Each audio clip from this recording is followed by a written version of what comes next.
శ్రీమాత్రే నమః. నూతన సంవత్సర శుభాకాంక్షలతో ఆస్ట్రో భాగ్యలక్ష్మి అని ఈ ఛానల్ని సబ్స్క్రైబ్ చేశారా? చేయకపోతే వెంటనే చేయండి. మన వాళ్ళందరికీ కూడా ఈ మీడియా ద్వారా పంపిస్తూ ఉండండి. అందరికీ షేర్ చేయండి, లైక్ చేయండి, మీ ఆలోచనల్ని నాతో పంచుకోండి. అంతేకాకుండా జాతక చక్రాలు వేయాలన్నా, విశ్లేషణలు చేయాలన్నా మీరు క్రింది నెంబర్లో సంప్రదించవచ్చు.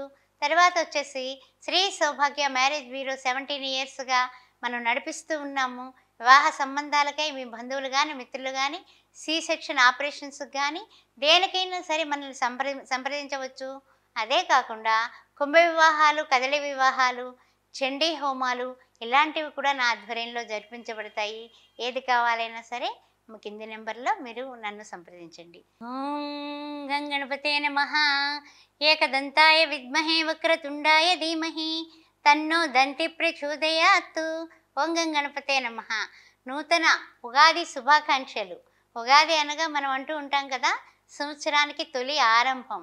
అలాంటి ఆరంభమైనటువంటి ఈ ఉగాది శుభాకాంక్షలతో ద్వాదశ రాశుల వారికి ఏ విధంగా ఉండబోతోంది, ద్వాదశ రాశుల వారికి ఆదాయ వ్యయాలు ఎలా ఉన్నాయి, రాజపూజ్యం ఎలా ఉంది, అవమానం ఎలా ఉంది, ఈ విషయాలన్నీ కూడా మనం ఒక్కసారి పరిశీలిద్దాం. మరి ఈ సంవత్సరం ఉగాది రోజున పంచాంగ శ్రవణం అనేది మనకి చాలా ముఖ్యమైన శ్రవణం.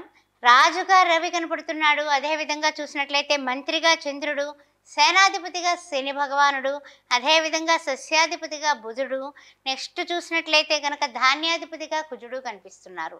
ఇహ అర్ఘాధిపతిగా మళ్ళీ రవి, మేఘాధిపతిగా రవి. ఈ విధంగా పంచాంగ శ్రవణంలో రవి యొక్క ప్రాశస్త్యం ఎక్కువగా కనిపిస్తుంది. ఈ యొక్క సంవత్సరంలో విశ్వావసు నామ సంవత్సరంలో మనకి కొన్ని విశేషాలు, వింతలు, జరగబోయేవి, జరగబోతున్నవి ఏ విధంగా ఉంటాయి, ఎవరికి ఏ విధంగా లాభాల బాటలో ఉంటారు, శుభయోగాలు ఎవరికి ఉన్నాయి, లేకపోతే ఏమైనా కొంచెం చిన్న చిన్న పరీక్షా కాలం, గడ్డు కాలం ఉందా, వీటిలన్నింటినీ కూడా మనం పరిశీలిద్దాం.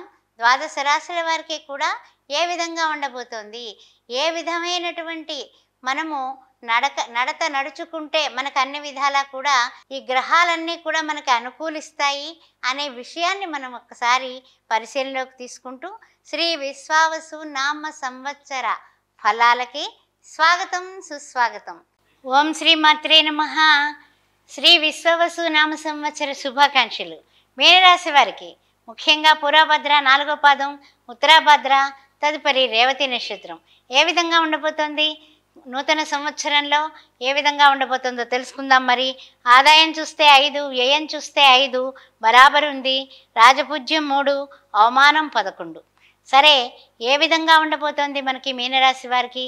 ముఖ్యంగా చూస్తేనేమో షష్టగ్రహ కూటమి ఏర్పడడం, అదేవిధంగా ఇంకా కూడా రాశిలో కూడా కొన్ని గ్రహాలు ఉండడం, ఇవన్నీ కూడా జరుగుతున్నటువంటి ప్రక్రియ. అధికమైనటువంటి ఖర్చులు కనపడుతున్నాయి. ఆరోగ్య విషయంలో జాగ్రత్తగా ఉండండి. అధికమైనటువంటి ఖర్చులు, ఆ అధికమైనటువంటి ఖర్చుల్ని మీరు తప్పనిసరిగా ప్లానింగ్ ప్రకారం ఉన్నట్లయితే తప్పనిసరిగా మీరు సక్సెస్ అవుతారు. అందువల్ల మీ ప్లానింగే మీకు శ్రీరామ రక్ష. డెడికేషన్, డిటర్మినేషన్, డిసిప్లిన్ మూడింటిని మీరు పట్టుకోండి. త్రికరణ శుద్ధిగా ముందుకు వెళ్ళిపోండి.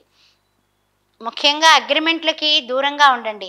ఎవరైనా సరే చవకగా వచ్చేస్తుంది, ఇది మీరు తీసుకోండి, అయ్యో ఇలా రాదు అంటే గవాబా వెళ్ళిపోయి అగ్రిమెంట్ చేసేసుకొని ఏదో చేతిలో ఉన్నవి ఇచ్చేసి ఆ తదుపరి వాళ్ళతో చిక్కులు అవన్నీ కూడా మీరు పడేటటువంటి యోగం కనపడుతుంది. జాగ్రత్తగా ఉండండి.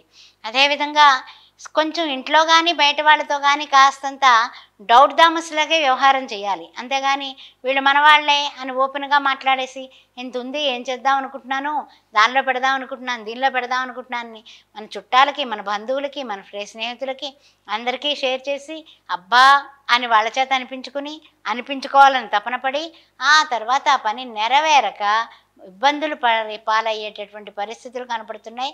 అందువల్ల గుట్టుగా ఉండండి, ముక్తసరిగా ఉండండి, ఆచితూచి వ్యవహారం చేయండి. అదే మీకు శ్రీరామరక్ష. తల్లిదండ్రుల విషయంలో, ఆరోగ్యం విషయంలో జాగ్రత్త పాటించండి. చిన్న పనైనా కూడా ప్రతి పని కూడా మీరు స్వయంగా మీరు చూసుకొని, మీరు మాట్లాడుకొని, మీరు వెళ్ళి మీరు చేసుకుని రావడం వల్ల మీరు లాభపడతారు.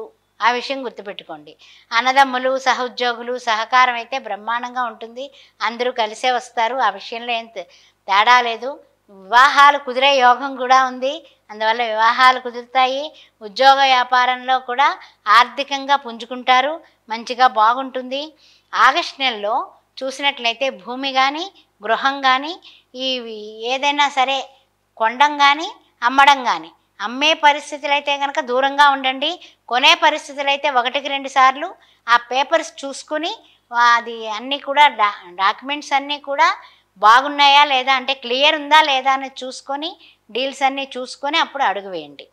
తదుపరి విదేశీ నివాస ప్రయత్నాలు చేసే వాళ్ళకి, విదేశాల్లో ఉండాలి, మనం ఎలా అన్నా వెళ్ళిపోవాలి, అక్కడ ఎంఎస్ చేశాను కానీ మళ్ళీ ఇండియాకి వచ్చేసాను, నేను మళ్ళీ అక్కడికే పెడతాను అనుకునే వాళ్ళకి బ్రహ్మాండంగా ఫలించి ఈ ఆగస్టు సెప్టెంబర్ నెలలో వెళ్ళేటటువంటి సూచనలు కనపడుతున్నాయి.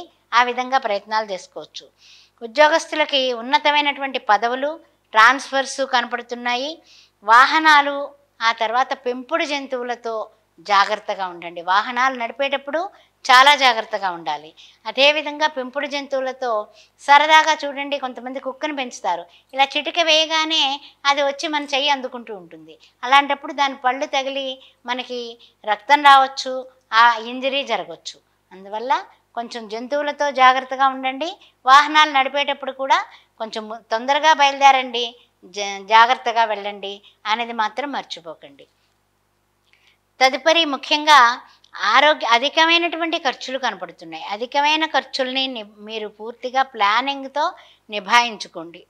రాని బాకీలు అంటే ఏమిటంటే వీడిచ్చేస్తాడు, ఏం పర్వాలేదు, అంత క్రితం బాగానే కిందటి సంవత్సరం బ్రహ్మాండంగా ఇచ్చుకోవడం పుచ్చుకోవడం జరిగింది, ఈ సంవత్సరం కూడా అతను అలాగే ఉంటాడు అనుకుంటే ఒక్కొక్కసారి వాళ్ళు కూడా నష్టాల బాటలో ఉన్నారనుకోండి, మనకి సమయానికి ఇవ్వకపోవచ్చు.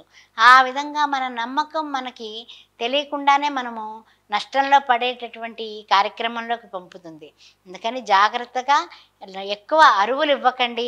అందులోని బకాయిలు ఉన్నవాడికి ఇంకా బకాయిలు ఇవ్వకండి. అంటే ఏమిటి, అప్పు మన దగ్గర ఆల్రెడీ చేసిన వాడికి తిరిగి కూడా వస్తు రూపంగా ఏమీ తిరిగి ఇవ్వకండి. ఆ విషయంలో జాగ్రత్తగా ఉండండి.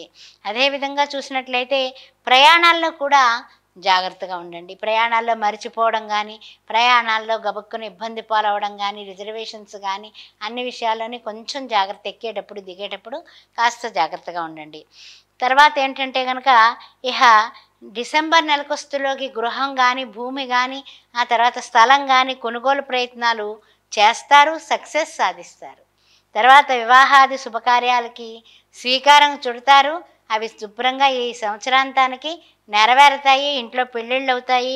కుటుంబంలో ఆభరణాలు కూడా, అంటే నగలు కూడా బలపరుచుకుంటారు. కొత్త సంవత్సరం అంటే 2026లో మొత్తం అంతా కూడా లాభాల బాటలోనే పడతారు. అన్ని విధాలా కూడా బాగానే ఉంటుంది.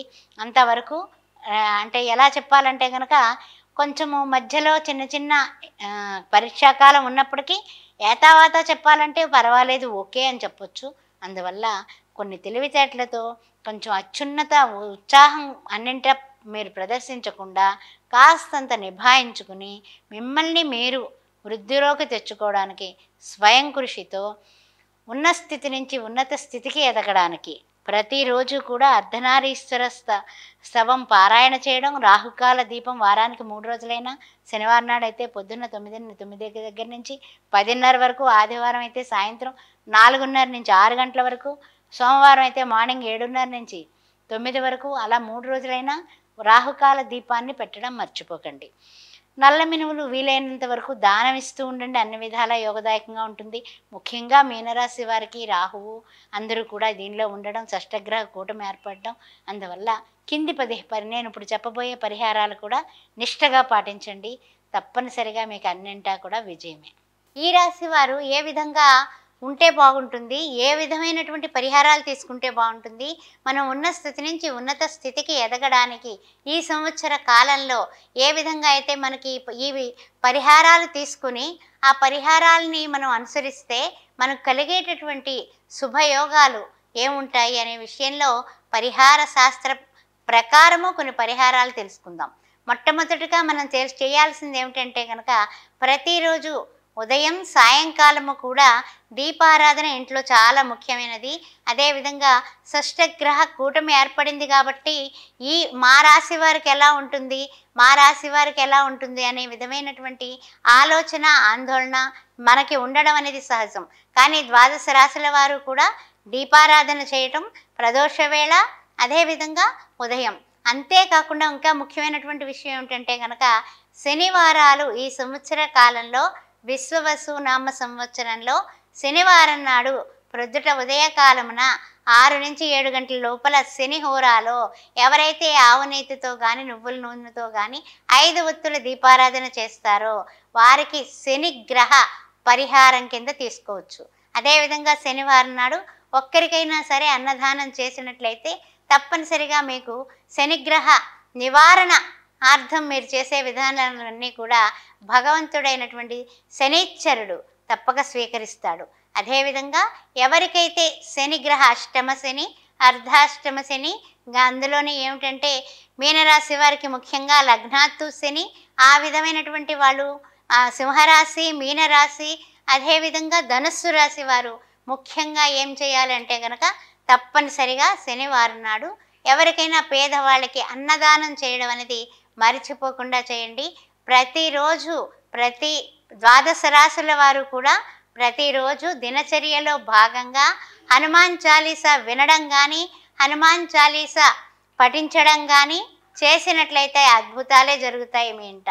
అందువల్ల ప్రతిరోజు శ్రీరామ జయ రామ జయ జయ రామ, శ్రీరామ జయ రామ జయ జయ రామ అని ఎక్కడైతే శ్రీరామ జపం కానీ, శ్రీరామ అనే రామకోటి రాయడం కానీ చేసినట్లయితే మీ చేతి వ్రాత మీ నుదుటి రాతని మారుస్తుంది. అందువల్ల విశ్వవసు నామ సంవత్సరంలో అందరికీ శుభయోగాలు కలిగి అందరూ పిల్లా పాపలతో సుఖ సంతోషాలతో ఆయురారోగ్యాలతో ఆనందంగా వెలసిల్లాలని కోరుకుంటూ చేతికి హస్తస్య భూషణం దానం అనేది బాగా గుర్తుపెట్టుకోండి. శ్రీమాత్రే నమః.